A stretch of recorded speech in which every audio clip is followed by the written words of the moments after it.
It's with the saddest of ahoy folks today because we've had some pretty devastating news that Microsoft has closed 4 of the ZeniMax Bethesda Studios. That's Arkane Austin and Tango Gameworks, as well as AlphaDog Games and Roundhouse Studios. Really horrific news for the industry. So today I'm joined by Aaron Bain from our sister company Push Square, and we thought we'd discuss these decisions and what that means for Xbox going forward. Yeah. Welcome, Aaron.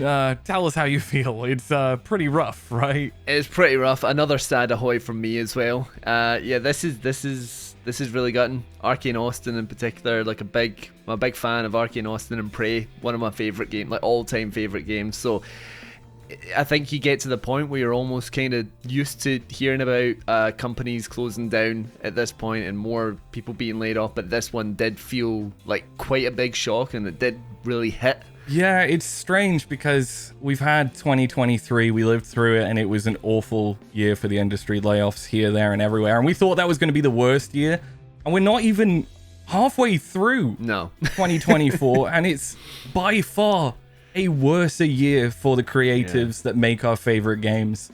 Like you said, Arkane Austin, they made Prey. This is the newer Prey, 2017's Prey. They also made Redfall, which I suppose there's an argument there that you could see it coming for a game like that, but it's still very, very sad.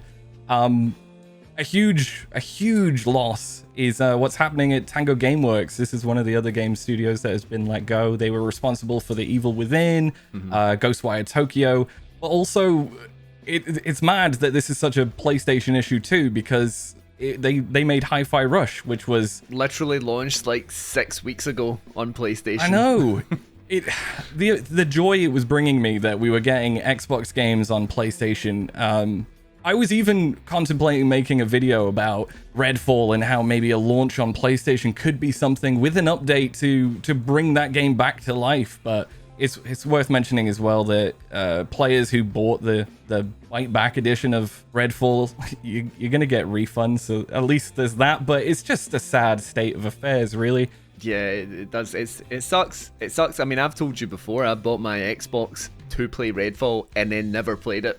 And then this has happened, and it's sad that I think developers seem to only have one flop in them before it's just like that's true. It's, especially when it comes to AAA games, it's almost as though the budget is so high to produce these things that if they don't pay off, you gotta wonder if you've got job security in today's industry. It's that cutthroat, and it's a rough one, especially considering like sometimes in the instance of Redfall, it isn't necessarily a game that Arkane Austin wanted to make, not a type of game that they are really known for, and then okay, we'll make the game that we didn't want to make, and then here's your reward, you're sacked.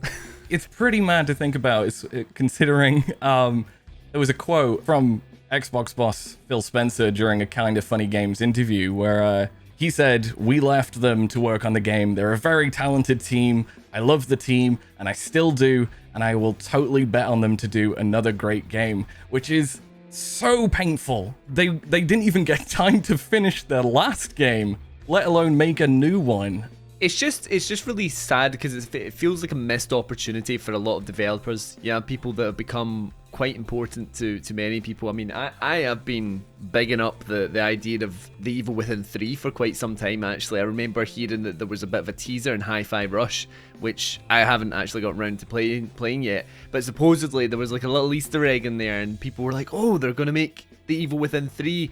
I was so excited by the prospect of more of those. So it's just a sad sort of missed opportunity to know that we're not going to get any more games like that, even if they aren't necessarily direct sequels. Same thing with Prey. I don't think we were ever going to get a sequel to Prey, but something of that ilk from Arkane Austin would have been amazing. And quality. We talk about Redfall being like a bad game, and unfortunately it is, but Prey is kind of the standard that we hold Austin to, at least in my opinion, because that's the game that they wanted to make, and they made it, and it was brilliant. Like, it's one of my favorite sci-fi games ever. And the sadness as well is like you say, there might have been an Easter egg in Hi-Fi Rush, and it could have been in the plans for the developers to make an Evil Within 3, but it's not up to them anymore because they were acquired by Microsoft. They were acquired by Xbox. And during this merger, we're losing brilliant teams. And if I were to sum up how I feel about it, 2024, I just kept getting shocked by these horrible revelations that we were losing these great creative teams. And now I'm not shocked. It's almost like a daily routine at this point. Especially with Xbox. It's not an Xbox related like specific issue, but Xbox, you can't really defend them right now. Yeah.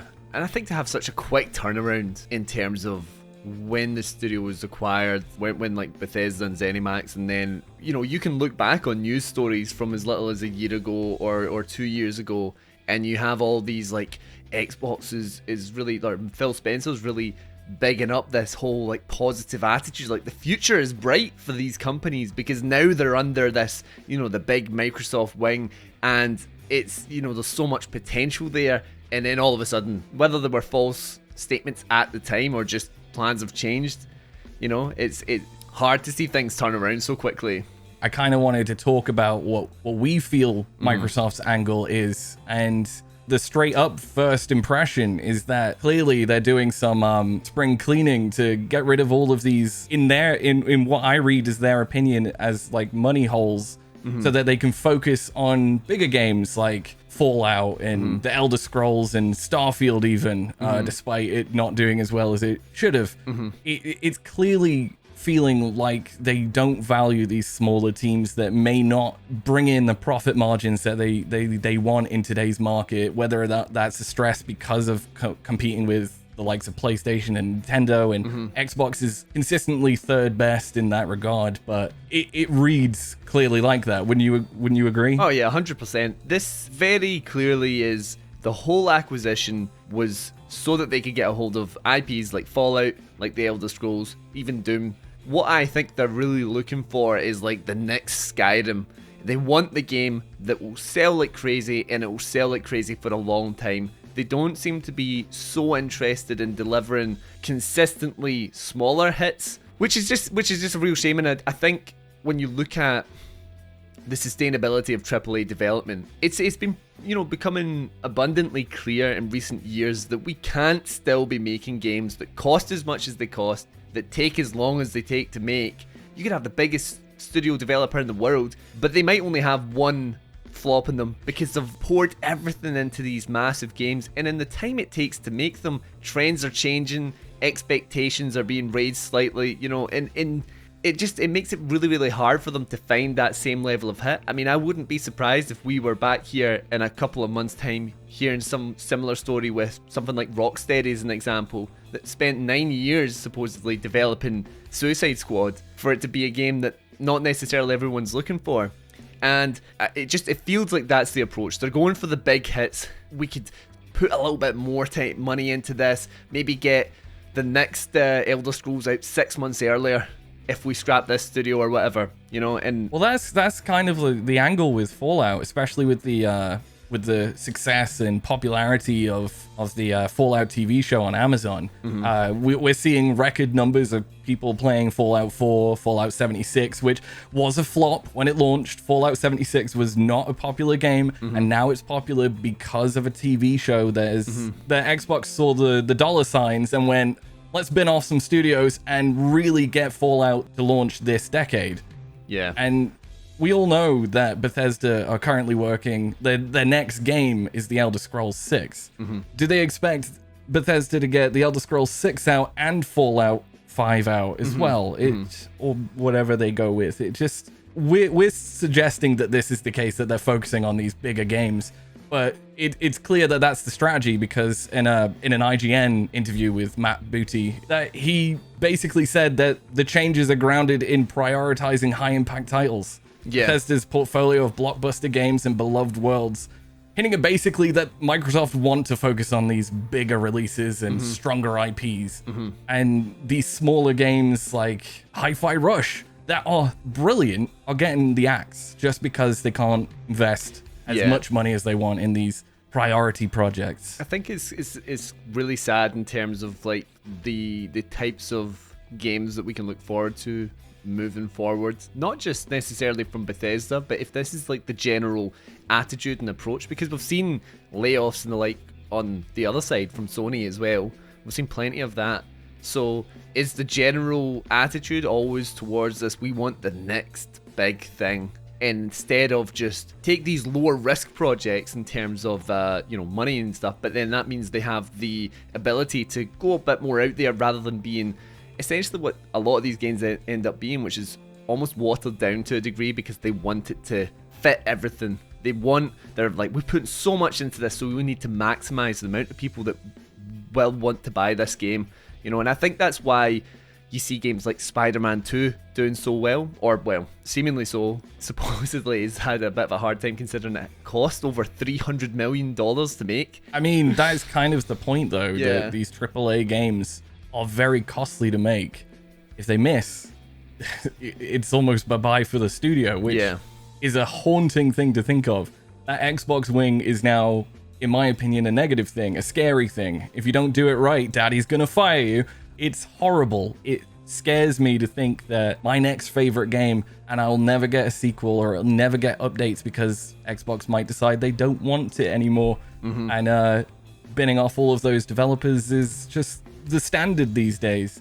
Not only that, just to quickly interject, you said there about if we don't get it right, Big Daddy Spencer might pull the plug, but Hi-Fi Rush, by all accounts, did do really well, critically acclaimed. I saw a tweet earlier from round about its launch, and it had 3 million players or 3 million sales, and then Aaron Greenberg, I'm going to say Aaron just because that's how my name is pronounced. We have the Aaron in the chat. Yeah. But, he's saying that it was exceeded even the expectations in terms of what, sales and the reaction, and then you have it launch on PlayStation 5 as well. We don't really know how well it's done on that side of things. But by all accounts, you have a game that's seemingly successful and still... Then who is safe? Yeah, who is exactly. safe in this market? Nobody. And that's what's terrifying and sad and shocking and awful about this decision. It's just, we're not even going to be shocked. It's going to be the norm. Yeah. But like you said about Phil, it does make me question his leadership. I generally love the guy. I think he's got such a positive spin when it comes to the gamers on Xbox, and he's always had this, turns up in his leather jacket, he waves his hands around, and you just feel like he's one of you and you're part of this whole thing together. And then it's decisions like this that make you remind you, this guy is a suit wearing a leather jacket, Exactly. But to his credit, he saved Xbox from the disaster of the Xbox One launch. It was tragic. It was awful. It basically handed over the keys to the console kingdom. But you've got Game Pass, you've got backwards compatibility. These are all huge wins. But now I'm starting to think, at what cost? Are we putting money into these services and Game Pass specific? I still think it's great value for money, but why are we losing the people that make the games and buying other games licenses for a year onto this subscription service when you can have this awesome developer for many years to create games for your console? It's just, we're living in a possibility that we might lose the creatives that we like. And then why would they want to work with Xbox again if they've been fired by Xbox? Why would they want to create a game that goes onto the Xbox ecosystem? I think for sure there will be a lot of people taking into consideration that if they ever were to move towards Xbox in the future and Microsoft. And I think this is something we might see the effects of in the years to come. I think the gaming industry in general is in a crazy flux brought on by the pandemic. There's been overhiring, there's been the massive boom just in general sales terms with games that has been steadily coming back down as we go across the years. I do wonder if this will have a larger impact down the line when we're looking towards these big games. And for all we, when you think about Starfield and how big a game that seemed like it was going to be, how excited everyone was. I remember watching the 40-minute gameplay deep dive. I was sold. I was really, really into it. And then what if that is the case for the next Elder Scrolls or for the next Fallout? You are putting all of your eggs in singular baskets. Yeah, exactly. And like you say, we were all very excited for Starfield, but it took a long time to get to Starfield. What are we supposed to do?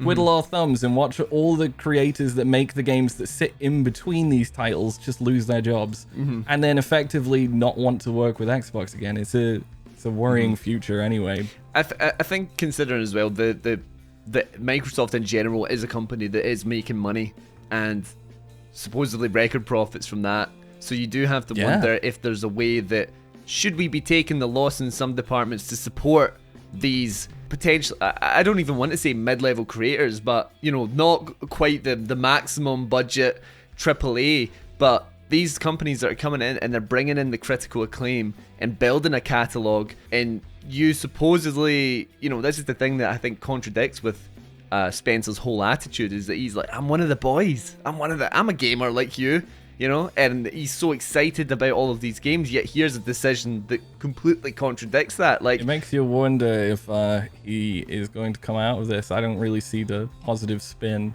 that he can wave his magic wand and make us all feel better again. Yeah, you've got people like Sarah Bond and Matt Booty that they can come in and take the reins, and I think the long and short of it is that I am gutted. Yeah, we've just had another merger. We got Activision Blizzard and King and all that joining Xbox under their wing. Their scary, terrifying wing. At the start of the year, they cut 1,900 jobs across Activision and Bethesda included. I just wonder what the future is going to be for Activision games, Blizzard games. Will it be fruitful, or will it be the same as what's happening to Bethesda right now and ZeniMax? It's just, I guess what I want to do is I want to round this up now and just basically ask you, the audience, do you trust Microsoft? Do you trust Xbox to bring these games and support these games down the line? And just generally how you feel about this. I mean, sound off. This could be a therapy session for us all, because we're all very, very sad. But yeah, thank you, Aaron, for joining me. This has been thanks for having me. Horrid chat, to be honest, but it's always a pleasure to talk to you. Check out Push Square for PlayStation content, but that's all for us, folks. Remember to like and subscribe, and all that's left to say is bye-bye for now. Bye-bye for now. Cheerio! That works.